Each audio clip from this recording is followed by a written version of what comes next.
నీవు స్త్రీవి, వివాహమైనటువంటి ఒక భార్యవు. నీ భర్త యవన కాలంలో ఉన్నా, వృద్ధాప్యంలో ఉన్నా, ఏ వయసులో ఉన్నా, ఏ స్థితిలో ఉన్నా భర్తే కాబట్టి భర్త అంటే భరించేవాడు. భర్త అంటే భరించేవాడు. ఏదైనా భరించాల్సిందే, కానీ దెబ్బ పడకుండా చూసుకుంటే మంచిది. ప్రియమైన పిల్లరా,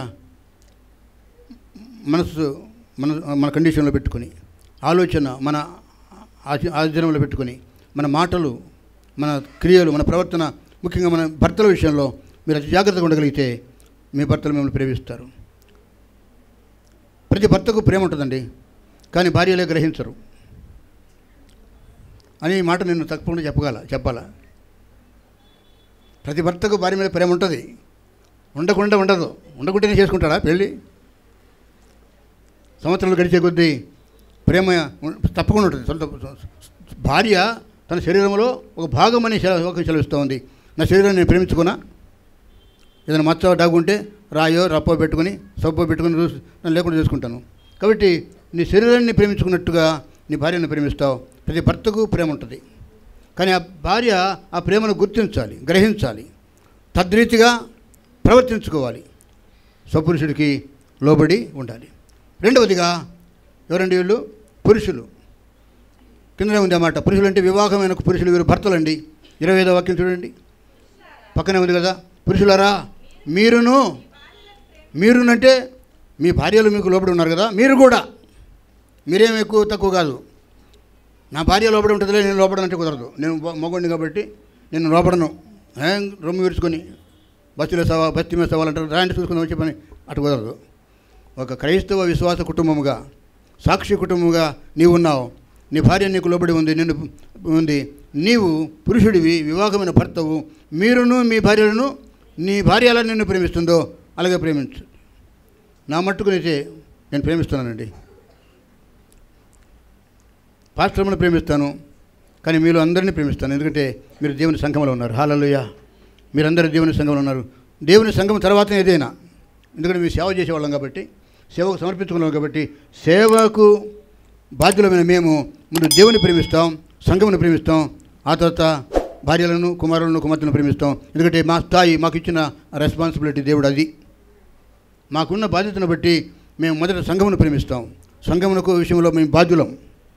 సంఘం ఆత్మీయంగా నడుచుకున్నా, లేకపోతే శారీరకంగా నడుచుకున్నా, కాపరిని బట్టి సంఘం ఉంటుంది. యథా రాజా తదా ప్రజ, యథా గురువు తదా శిష్య అని చెప్పేసి, కాపరి ఎలా ఉంటాడో సంఘం అలాగే ఉంటుందని చెప్పి వాక్యం సెలవిస్తూ ఉంది. కాబట్టి నేను సంఘం విషయంలో బాధ్యుడిని కాబట్టి, నేను సంఘం అంటే మొదట దేవుణ్ణి, ఆ తర్వాత మిమ్మల్ని ప్రేమించి, ఆ తర్వాత నా కుటుంబాన్ని, నా భార్యను, నా పిల్లలను ప్రేమించుకుంటాను. తప్పులేదు.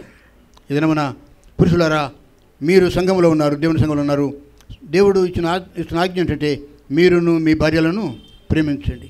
ఎందుకంటే క్రీస్తు కూడా సంఘమును ప్రేమించి, అది కళంకమైనను, ముడతైనను, అటుది మరి ఏదైనాను లేక పరిశుద్ధమైనది గాను, నిర్దోషమైనది గాను, మహిమ గల సంఘము గాను అని తన ఎదుట నిలువబెట్టుకున్న వాళ్ళని వాక్యముతో ఉదక స్నానం చేతని పవిత్రపరిచి పరిశుద్ధపరచుటకై దాని కొరకు తనను తాను అప్పగించుకున్నాడు. ప్రాణం పెట్టాడు. యేసయ్య ఆ పని చేశాడు కాబట్టి సంఘం కోసము, నీకోసం, నా కోసము. మీరు కూడా పురుషులారా, మీరును మీ భార్యను అల్లా ప్రేమించండి. యేసయ్య సంఘమును ప్రేమించిన ప్రాణం పెట్టాడు, లోకమును ప్రేమించిన ప్రాణం పెట్టాడు. భర్తలారా, అవసరమైతే మీ భార్యల కోసం ప్రాణం పెట్టండి, అంతగా మీరు ప్రేమించండి అంటాడు. పురుషులారా, మీరు దేవుని ప్రేమించినట్టుగానే, సంఘమును ప్రేమించినట్టుగానే మీ భార్యలను ప్రేమించండి.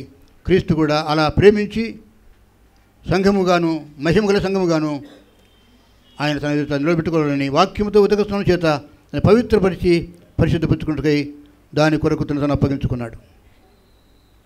అక్కడ కింద ఉంది చూడండి, 29 వచ్చింది చూడండి. అటువలే పురుషులు కూడా ఏం చేయాలండి? అటువలే పురుషులను కూడా తమ స్వశరీరముల వలె, తమ సొంత శరీరములను ఎలాగా ప్రేమిస్తారు, తమ భార్యలను ప్రేమింప బదులై ఉన్నారు. తన భార్యను ప్రేమించేవాడు ఏం చేస్తున్నాడండి? తనను తనే ప్రేమించుకుంటున్నాడు. నీ భార్యను ప్రేమిస్తే నిన్నునే ప్రేమించుకుంటున్నావు.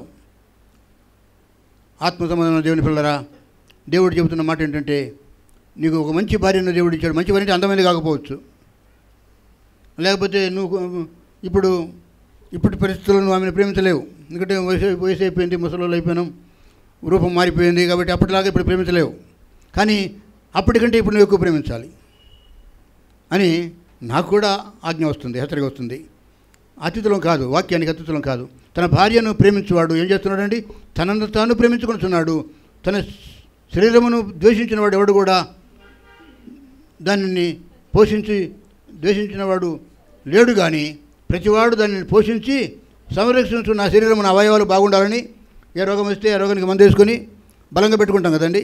అలాగే నీ భార్య నీ శరీరంలో అంగముగా ఉంది కనుక నువ్వు ఆమెను ద్వేషింపకుండా పోషించి సంరక్షించుకోవడానికి దేవుడు నీకు భార్యని ఇచ్చాడు. కనుక పురుషులారా, మనము దేవుని ప్రేమించినట్టుగానే, సంఘమును ప్రేమించినట్టుగానే మనకు దేవుడు ఇచ్చిన భార్యలను కూడా ప్రేమించాలని దేవుడు సెలవిస్తూ ఉన్నాడు. 31 వచ్చిన చూడండి.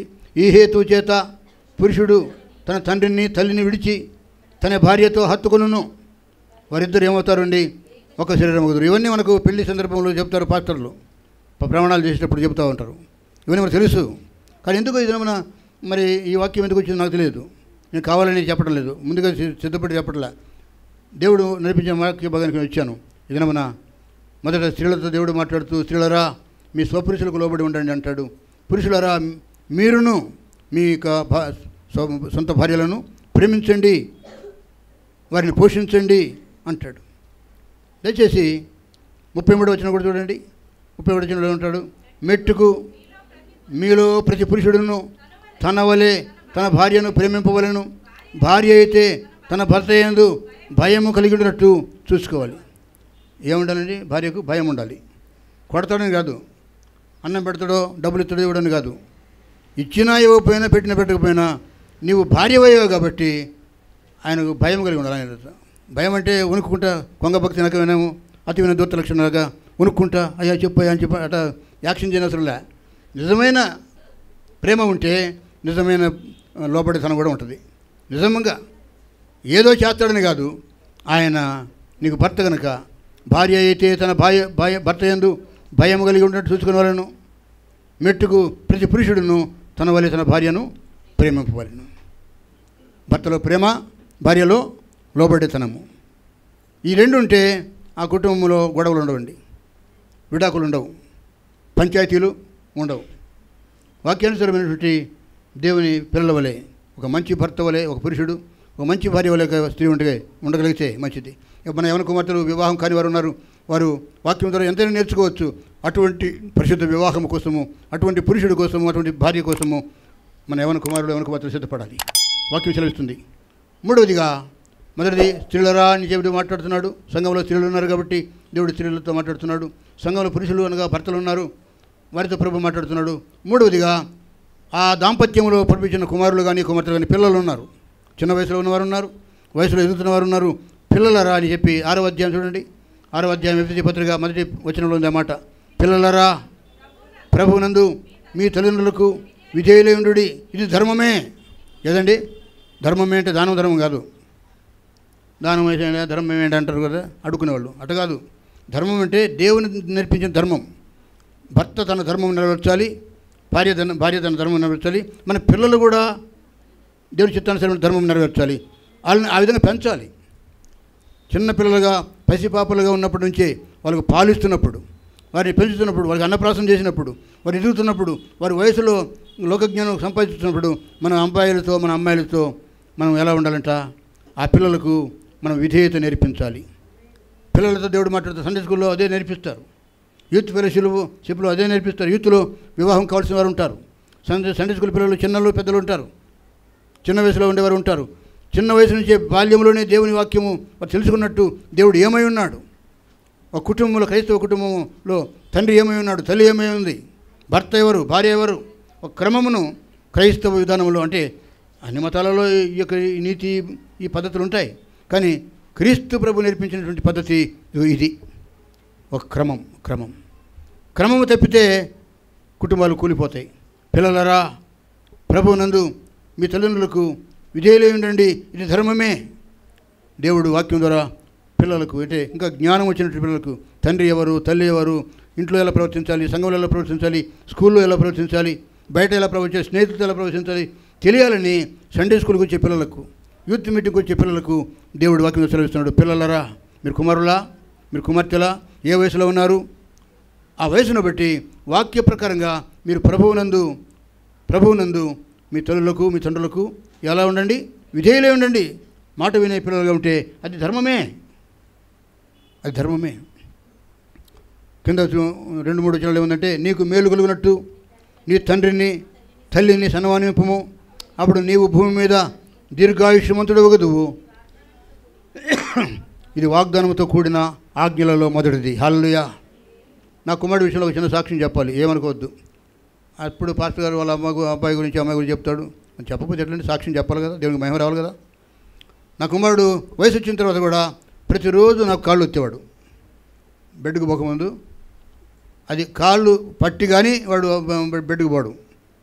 ఒకరోజు ఎందుకు కొట్టానండి, ఏదో చదువులోనే మార్కులు తక్కువ వచ్చాను, లేకపోతే సరిగ్గా చేయకపోతే అదే కొట్టా. వాళ్ళ అమ్మ పోయి ఏం చెప్పాడంటే, ప్రతిరోజు కాళ్ళు వస్తాను నేను, ఈరోజు నాకు ఆయన కాళ్ళు వస్తాను, నన్ను కొట్టాడని చెప్పి అన్నాడు. ఆమె చెప్పింది, కాళ్ళు వస్తాడు అంటే నీకు అని చెప్పింటే, సరే వత్తకపోయిండులే అనుకుంటే, అప్పుడే నిద్ర పడుతుంది, ఏదో వస్తున్నాడు, ఎవరో వస్తున్నట్టుంది, చూస్తే వీడే.